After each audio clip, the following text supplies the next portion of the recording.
Shout out sa mga city governments natin dyan guys, mga barangays. Monitor natin ang ating mga truck ng basura, mga drivers, pahinanti.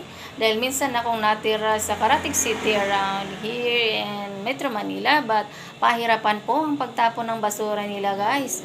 Although twice a week ang regular schedule nila, but makakapagtapon po kayo 2 to 3 weeks, pahirapan pa yun guys. Kung mahabol mo sila, swerte mo, pero kung hindi, malas mo lang. At kung makapagtapon ka sa kanila guys, so feel mo na utang na loob mo pa sa kanila yon. At kung sakali ang bahay mo ay nasa tabi ng kalsada but wala namang tao at the daytime, hindi nila kukunin yung basura mo guys kahit abutin pa ng ilang buwan yan. So ganon kahirap guys. But pagdating na ng November, December, kahit ayaw mo pang itapon ang isang bagay, nais na nilang itapon yan guys dahil maglilipana na ang mga sobre. So aabutin nga na naman kanilang mga ngiti. Ganon kahirap guys.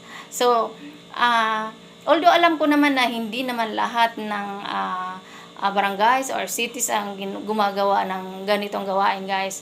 Marami pa rin naman katulad ng Quezon City. You did well your job. Thumbs up guys. Bye.